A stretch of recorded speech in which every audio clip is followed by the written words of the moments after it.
Let's talk about how to pass the first round interview for WPP.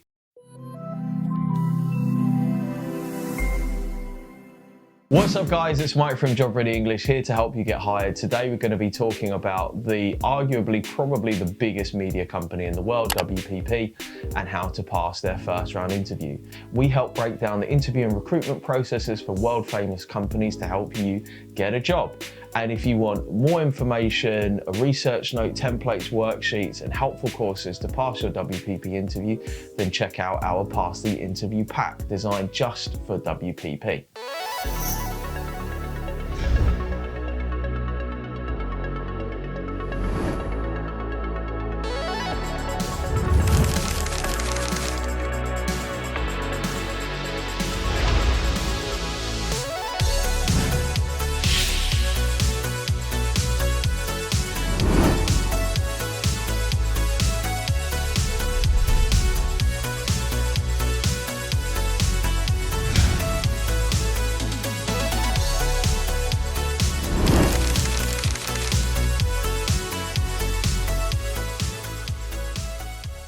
This video is broken down into 3 parts. Part number 1, we talk about their recruitment process. Part number 2, most common questions that we found from our research from publicly available sources, which we've then used to compile a really in-depth research note for WPP in our Pass the Interview pack.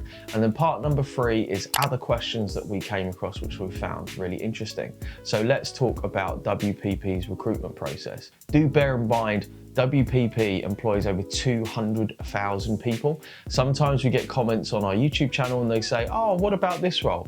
It's going to change. It's going to be different. WPP owns so many different companies and entities, and of course we have to generalize up to a certain extent.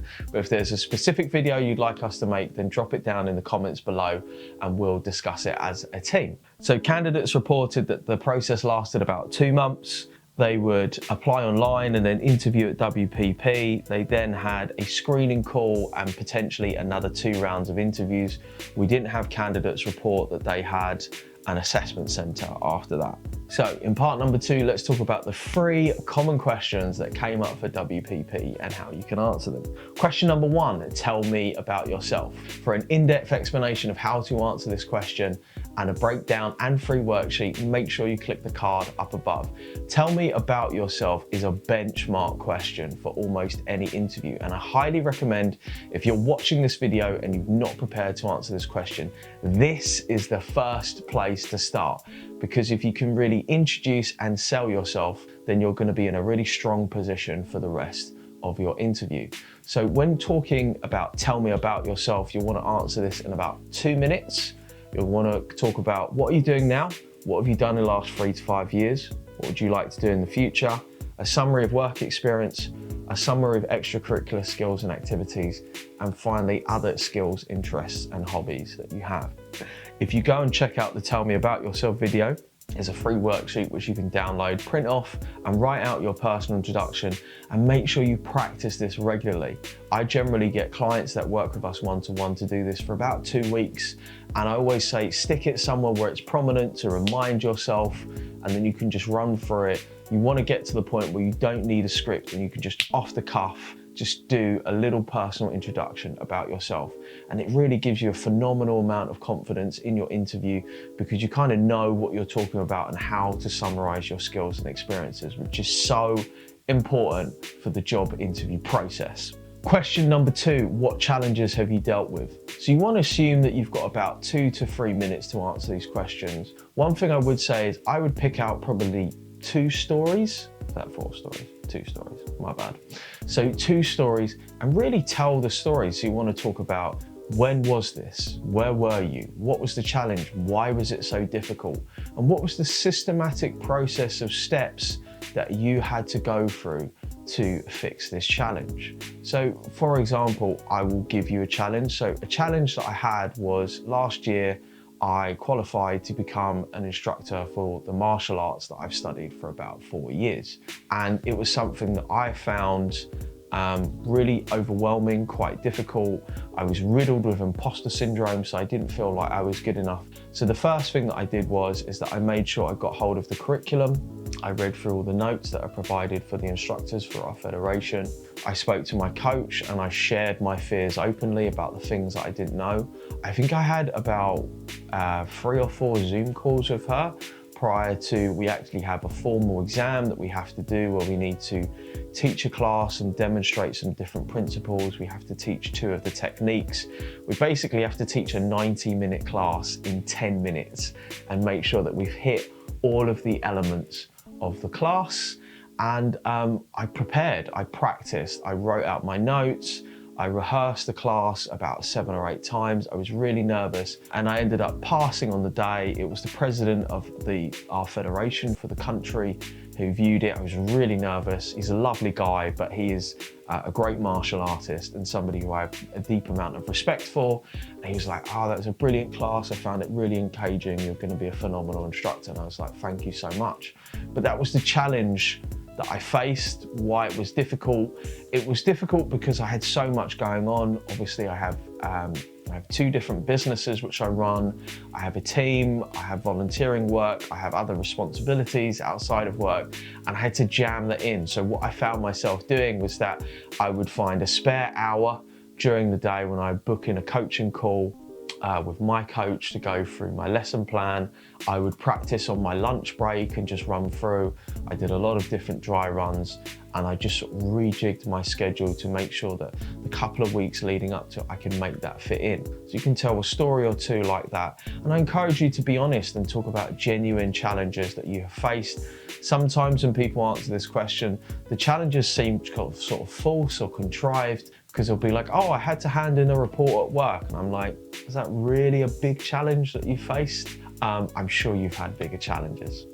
Question number 3, why do you want to work for WPP? So if you need help with answering this question, make sure you click the thumbnail up above, which has got a breakdown of how to answer this question, as well as a free worksheet that you can download and print for yourself. So when you're dealing with this question, all you've got to think about is, I need to find 5 great facts about WPP. They've got to be specific, they can't be generic, and it should take me no longer than 15 minutes going through their website to be able to put these together. And here's an example fact taken from our research note where we've basically done it all for you. WPP has over 200,000 people, including associates and investments, working in over 3,000 offices in 112 countries. So these are the type of facts that you want to pull out. If you want to impress a little bit more, then make sure you give a fact that means something to you personally. For example, WPP is a company that is in a way close to my heart because they bought Ogilvy and Mather. And David Ogilvy is one of my idols as a writer, and he created some really seminal work in terms of copywriting and advertising.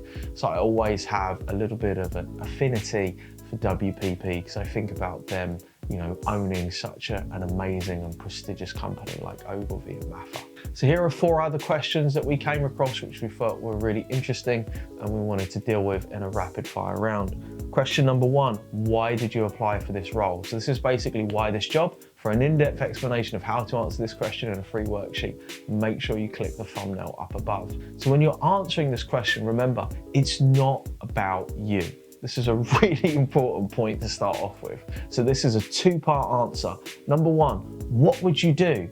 So particularly for a video interview, but also for a human interviewer, really what they're listening for initially is, do you understand what you'd be doing? Do you have a good understanding of the daily tasks and things that you would need to do for this job? So really just explain everything from the job description. So, you know, as a junior copywriter, I would be expected to do blah. As a financial analyst, I would be expected to do blah.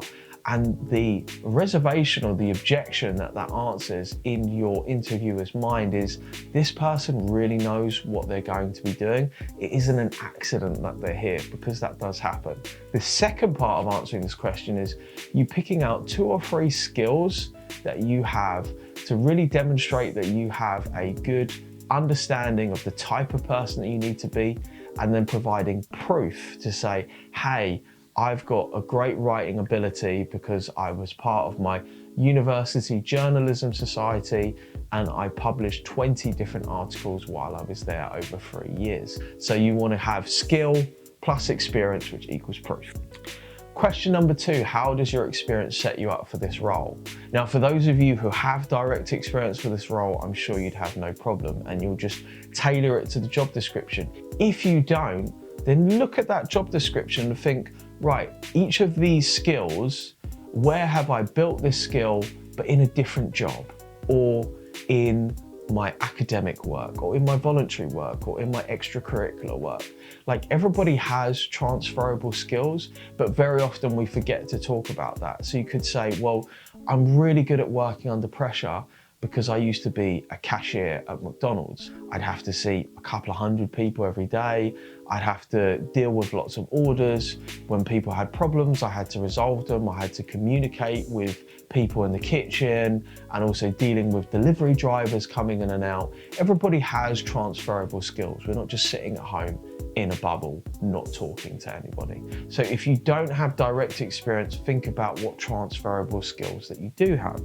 Question number 3, what are your strengths? Again, using that job description, pick out 2 or 3 skills to really demonstrate your strengths. Say, look, I've got great writing ability. I recently finished a 15,000 word dissertation.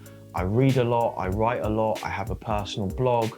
I've produced 10 articles for my journalism society this year, one of which was recognized by such and such. So provide proof. You know, when we talk about strengths, people kind of talk about themselves. I'm like, where's the proof? Where's the facts? Where's the figures? Where's the experiences which actually demonstrate to me that you have this strength?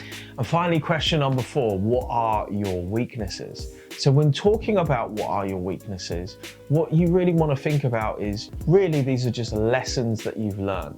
These are things that you have experienced where you thought, right, okay, well, I experienced this thing.